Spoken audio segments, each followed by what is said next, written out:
14, 15, 16 বছরের ছেলেগুলোকে আপনারা লেবার বানিয়েছেন, বিদেশ পাঠান। 12, 13, 8 বছরের বেটিকে দিয়ে ঠোল গুজান আপনারা বাড়িতে, বুঝান না? 10 বছর 12 বছরের বেটি হয়ে গেছে, 2000 করে বিড়ি বাঁধতে গেলে আলহামদুলিল্লাহ আমার বেটি খুবই ভালো, যদিও আমার বেটি রাত 12টার সময় ঘুমায়, উমুকের বাড়ি থেকে বিড়ি গনে এসে। এই সমাজ এরকম 7 খুন মাপ হয় ওই বেটার, যেই বেটা আমাকে বান্ডিলের বান্ডিল টাকা দিতে পারে, মদ খাকার, গাঁজা খাকার, IPL খেলবে, আর যা ফেলবে খেলুক মুদি সাহেব, ওই তো সংসারটা চালিয়েছে। ইহুদির বেটা সব এগুলো, আর বাপ দেখতে পাই না এরাকে, আর মা চোখে পড়ে না এগুলো। আরে যে বেটার তুমি চুল কাটা থামতে পারো না এখন, সেই বেটা বড় হয়ে তোমার কথা শুনবে? আপনার টাকা নিয়ে আপনার ছেলে ছিঁড়া প্যান্ট কিনে পরে বেড়াচ্ছে, একদিন আপনি আপনার বেটাকে বলতে পারেননি, এই বেটা মনে করছেন বুড়াতিকালে আপনার পাতে ভাত খুলবে? অসম্ভব, এটা সম্ভবই নয়। এটা আল্লাহ নবী মুহাম্মদুর রাসূলুল্লাহ সাল্লাল্লাহু আলাইহি সাল্লাম আদর্শ সন্তানের কথা বলতে গিয়ে ইব্রাহিম এবং ইব্রাহিমের পুত্র ইসমাইলের কথা বর্ণনা করেছেন। আজকে একবার নিজের প্রতি লক্ষ্য রাখেন যে আজকে আমাদের বেটা বেটিগুলো কোন জায়গায়, আমাদের সন্তান সন্ততি কোন জায়গায়। শুনেন হে প্রিয় ইসলাম দরদি ভাই সকল, বেটা বেটির যদি পা হাত ধরে কাঁদতে কাঁদতেও বেটা বেটি যদি নামাজ ধরে নেই, তো আপনি পা হাত ধরে কাঁদিয়েন বেটা বেটি। মুলবি সাহেব খুব বলেছি, হয় না, পায়ে পড়লে মনে হয় হবে। আমি আজকে আপনাকে পরামর্শ দিয়ে যাই, বাপের বেটার পায়েও পড়িয়েন যদি নামাজ ধরে। মনে হচ্ছে বেটাকে বলা হয় না, তো পাখান দুখান ধরলে মনে হয় বেটা নামাজ পড়বে, আপনি পাই ধরেন। আজ আমাদের পরিস্থিতি কি হয়েছে, আল্লাহু আকবার। অধিকাংশ বৃদ্ধ মানুষ যারা, আমরাও তো দুনিয়াতেই বাস করি, পাড়া মহল্লাতে তো আমরা থাকি, আর বিশেষ করে মানুষ কাউকে কোনো কথা দিল খুলে বলতে পারুক বা না পারুক, ইমামদেরকে বলে। শত শত মানুষ কথা বলতে বলতে চোখ দিয়ে পানি আমাদের সামনে নিক্ষেপ করে, আমাদের সামনে বের করে, কথা বলতে বলতে।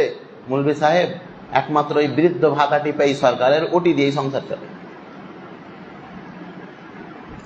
বৃদ্ধ অবস্থায় শত শত বৃদ্ধ এরকম আছে, তার বেটারা তাকে বাড়ি থেকে বের করে দিয়েছে, বেটির বাড়িতে এসে খেতে হয়। এরকম ঘটেনি? কেন ঘটলো এরকম? যেই ধর্মতে আল্লাহর নবী মুহাম্মদ সাল্লাল্লাহু আলাইহি সাল্লাম বলেছেন, দুনিয়াতে যদি কোনো জায়গায় জান্নাত খুঁজতে যাও, তাহলে জান্নাত খুঁজে কোথায়? সানাদান সূত্র রেওয়ায়েতটি যদিও যায়ীফ, কিন্তু মানুষের ব্যাখ্যা অনুযায়ী এই রেওয়ায়েতটি এরকম করে বলা যায়, আল্লাহ নবী মুহাম্মদ সাল্লাল্লাহু আলাইহি সাল্লামের বার্তা অনুযায়ী এই দুনিয়াতে যদি কোনো জায়গায় জান্নাত আছে, সেটা মায়ের পায়ের নিচে। মায়ের পাতে এক মুঠো ভাত জুটে না তোমার। আমি বলেছি শোনেন, মাদ্রাসাতে দান করে যদি কোটি টাকা লাভ হয়, মসজিদে দান করে যদি কোটি টাকা লাভ হয়, তো তার চাইতে 14 কোটি টাকা লাভ হবে আপনার, যদি আপনি মা এবং বাবার পিছনে আপনি অর্থ সম্পদ খরচ করেন। এটাও একটা দান। কে বলেছে আপনাকে মসজিদের ফ্যান নেই তার জন্য ফ্যান দিতে হবে? আমি বলেছি যদি মায়ের কাপড় ছেঁড়া থাকে, তাহলে মসজিদে ফ্যান দান করার চাইতে মায়ের ছায়া ব্লাউজ কিনা দেওয়া কোটি গুণ ভালো। 1 বছর হয়ে গেল রোজার ঈদে বাপকে একখানা তারানা লুঙ্গি দিয়েছেন, আর মসজিদ বলে বেড়ান আমার বাপকে আমি খুবই দিই, আমার বাপকে আমি খুবই দিই। আপনাকে বছরে 3 খান লুঙ্গি লাগে গো।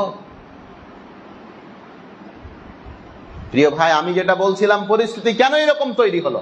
যেই ধর্মতে মা বাবার সেবাকে ইবাদত বলা হয়েছে, যেই ধর্মতে মা বাবার সেবাকে জিহাদের চাইতেও বেশি গুরুত্ব দেওয়া হয়েছে, যেই ধর্মতে মা বাবা নাখুশ হতে গেলে এটাও বলা হয়েছে একটা যায়ীফ হাদিসে যে আল্লাহও নাখুশ হয়ে যায়, যেই ধর্মতে বলা হয়েছে ওয়াকাদা রাব্বুকা আল্লা তা'বুদু ইল্লা ইয়্যাহু ওয়া বিল ওয়ালিদাইনি ইহসানা, আল্লাহর ইবাদতের পরে যদি কোনো বড় ইবাদত আছে, সেটা হচ্ছে মা বাবার সেবা করা। ওই ছেলের এতটা আস্পর্ধা পেল কি করে যে মা বাবাকে গলার ধাক্কা দিয়ে বাড়ি থেকে বের করে দেয়? পেয়েছে আপনার থেকেই, আপনার থেকে পাইনি। একটা গল্প শুনি যে একটা বেটা তার বাপকে মারতে মারতে মারতে মারতে ছেঁচড়াতে নিয়ে যাচ্ছে। তো যেতে যেতে যেতে যেতে একটা বাঁশের থান আছে, বাঁশের থান বুঝেন না তো? থোপ, ওই বেটা বাপকে মারতে মারতে নিয়ে যাচ্ছে, যে একটা বাঁশের থোপ আছে ওটা পার হচ্ছে। তখন বাপ ওর বেটাকে বলছে যে বেটা আর মারিস না, আর ছেঁচড়াতে নিয়ে যাস না। তখন যে বেটার ছেঁচড়া ছিল বলছে কেনে? বলছে তোর দাদাকে হাত ধরে নিয়ে এসছিল ছেঁচড়ে। কি বলছে? তোর দাদাকে ছেঁচড়ে হাত ধরে নিয়ে এসছিল, তো তুই একখানি ক্রস কেন করছিস? কথা আমার বুঝতে পারলেন না? এর মানে কি? খুব আশ্চর্য। ওই ভিখারি থালিতে আপনি আপনার বাপকে খেতে দিতেন, আপনার বাপ একদিন মরে গেছে, তো আপনার বেটা তখন ওই থালিখানটা সুন্দর করে আলমারিতে ভরে রেখেছে। কেউ খাই না, অছুত আপনার বাপ ছিল, ওই থালিখানটা আপনার বাপ যখন মরে গেছে আপনার বেটা কি করেছে? সুন্দর করে ধুয়ে টুয়ে আলমারিতে ভরে রেখেছে। তোর মা দেখে বলছে যে এই আলমারি খানটা পচা ছড়া জিনিস খানটা কে ভরলো আলমারি? তো ফেলে দিয়েছে। ওর বেটা রেগে ভূত। তখন মা জিজ্ঞাসা করছে যে এটা খারাপ নোংরা থালি রে, নোংরা প্লেট, এইটাকে ফেলে আলমারিতে রেখেছিস তুই। তখন বেটা তখন বলছে যে আচ্ছা বলো তো, তোমরা যখন বুড়ি হয়ে যাবে তাহলে আমি কোন থালিতে খাওয়াবো? এই থালিখানটা তো তোমরা তোমার বাপ মাকে খাওয়াচ্ছিলে, তো আমিও তো তোমার আগে খাওয়াবো, তো ওই থালিখানটা যে ভেঙে দিলে এখন, তো আমি তোমরাকে কোনখান থালিতে খাওয়াবো? প্রিয় ভাই শোনেন, সন্তান সন্ততি আল্লাহর নিয়ামত, সন্তান সন্ততি আল্লাহর উপহার। সন্তান পরিস্থিতিগুলো বুঝেন। কেমন বাপ ছিলেন ইব্রাহিম, কেমন পুত্র ছিল ইসমাইল। বাপ বেটা না ইব্রাহিম এবং ইসমাইল? কি এরা বাপ বেটা? আরে এরা দুজনেই তো কাবা তৈরি করেছেন। কাবা, হাজিরা হজ করতে যায় না, যেটাকে আমরা কাবা শরীফ বলি, এটা তৈরি করেছেন কে? ইব্রাহিম এবং তার পুত্র ইসমাইল। এটা তো বড় হওয়ার পরে, যখন ছোট ছিলেন ইব্রাহিম, না যখন ছোট ছিলেন ইসমাইল, আল্লাহ পাক রব্বুল আলামিন স্বপ্নে দেখালেন পিতা ইব্রাহিমকে যে তোমার সন্তানকে জবাই করো, কুরবানি করো। বাপ স্বপ্নে দেখছে, তখন কিন্তু ইব্রাহিমের একটা মাত্র পুত্র, তারপরে ইসহাক হয়েছে, ইসহাক তখন হয়নি। ইব্রাহিম নবীর দুটি পুত্র। পুত্র কটি? একটা ইসমাইল, একটা ইসহাক। তো ইসহাক তখন জন্ম নেয়নি, ইসহাক এর ঘটনার পরে জন্ম ওর, মানে ইসহাক ছিল ছোট। তো ইসমাইল একমাত্র পুত্র, যেই পুত্রের ব্যাপারে কোরআনে এসেছে যে আল্লাহর কাছে কেঁদে কেঁদে ইব্রাহিম নবী দোয়া করেছিলেন, রব্বি হাবলি মিনাস সলিহিন। আল্লাহ, লোকে আমাকে বাঁঝা বলছে, লোকে আমাকে নির্বংশ বলছে, আমার বেটা বেটি কিছুই নাই, এখন আমার বয়স 90 ছুঁই ছুঁই, আল্লাহ একটা বেটা দাও, রব্বি হাবলি মিনাস সলিহিন, আল্লাহ একটা নেক বেটা দাও। ওই সময়তে ইসমাইল হয়েছিলেন। তার মানে কত কাকুতি মিনতি করে চেহে চিন্তা আল্লাহর কাছে বেটাটা নিয়েছিলেন বৃদ্ধ অবস্থাতে। আপনি কি জানেন, যখন স্বপ্ন দেখলেন যে নিজের বাপ বেটাকে কুরবানি করার আদেশ পাচ্ছেন, ইব্রাহিম নবী নিজের পুত্রকে বলছেন, ইয়া বোনাইয়া, এই আমার কলিজার টুকরা, ইন্নী আরা ফিল মানাম আন তাযবাহুকা ফানদুর। নিজের ছেলেকে বলছে যে আল্লাহ আমাকে বলেছে তোকে জবাই করতে। ইসমাইল নবী কি বলছেন? ইয়া আবাতিফ আল, এই আব্বু আপনি করেন যেটা আপনার রব তথা আল্লাহ আপনাকে আদেশ দিয়েছেন। সাতাজুদুনি ইনশাআল্লাহু মিনাস সাবিরিন, আমি কুরবানি হতে রাজি আছি, আমি ধৈর্যশীলদের অন্তর্ভুক্ত হব। পারবেন? ভুল করাও এই কথা বেটাকে গিয়ে বলিয়েন না যে স্বপ্নে দেখেছি রে বেটা তোকে জবাই করছি, নাহলে বাড়িতে শুতে পাবেন না। যদি বেটাকে এই কথা বলে দেন যে কে জানে বুড়া কখন মনে হয় ছুরি নিয়ে এসে গলায় ধরে নেবে, হবে না? আল্লাহু আকবার। তারাও তো ছিল বেটা, ঘটনা কে জানি না। আল্লাহর জন্য কুরবানি হওয়ার প্রস্তুতি তামান্না ছিল, যেমন ইসমাইলের অনুরূপ ভাবে আল্লাহর জন্য নিজের ছেলের গলায় ছুরি চালানোর জন্য রেডি ছিলেন ইব্রাহিম। এগুলোই তো হচ্ছে আদর্শ সন্তান, আদর্শ পিতা। কতটুকু আমরা আমাদের সন্তানদের পিছনে সময় দিয়েছি, 10 বছর 12 বছর 14 বছরের ছেলেদেরকে বিদেশ খাটতে শিখিয়েছি আমরা, শিখাইনি? লেবার বানিয়েছি। আপনার ছেলেকে যখন বলা হয় যে সহিটা করো, তখন আপনার ছেলে বলে মৌলভী সাহেব আমি টিপ দিই। বলেন তো ওই টিপের যোগ্য বানিয়েছে কে? কে বানিয়েছে টিপের যোগ্য? লজ্জা লাগবে না? আমি যদি সই না করতে পেরে টিপ দিই, আমাকে তো লজ্জা লাগে। আমি দেখেছি অনেক মানুষকে যে বিয়েতে সাক্ষী হতে চাই না, কেন? মৌলভী সাহেব আমরা কলম বুঝি না, এই জন্য আমরাকে সাক্ষী করিয়েন না। কত লজ্জিত হয়, আর সারা জীবন এই লজ্জার বোঝা তাকে ঘাড়ে করে নিয়ে বেড়াতে হয় একমাত্র আপনার জন্য। সন্তান সন্ততি মানে এটা নয় যে ছোট্ট অবস্থা থেকে তার ইনকাম আপনার জিভাতে খেয়ে খেয়ে খেয়ে খেয়ে জিভাতে লেয়ার পড়ে গেছে। আমাদের এলাকাতে নেই?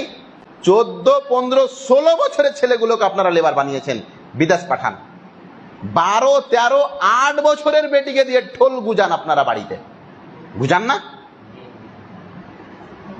10 বছর 12 বছরের বেটি হয়ে গেছে, 2000 করে বিড়ি বাঁধতে গেলে আলহামদুলিল্লাহ আমার বেটি খুবই ভালো, যদিও আমার বেটি রাত 12টার সময় ঘুমায়, অমুকের বাড়ি থেকে বিড়ি গনে এসে।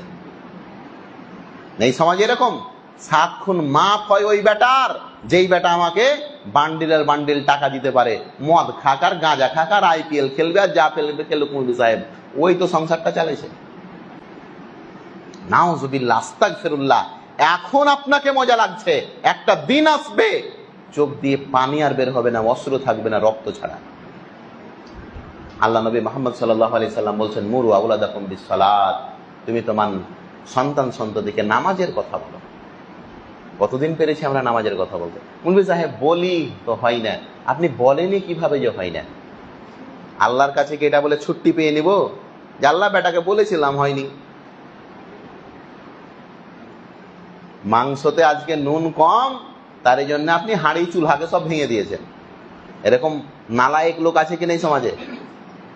একদিনও তো এরকম করলেন না যে স্ত্রী তুই নামাজ পড়বি না তো হাঁড়ি চুলা বন্ধ।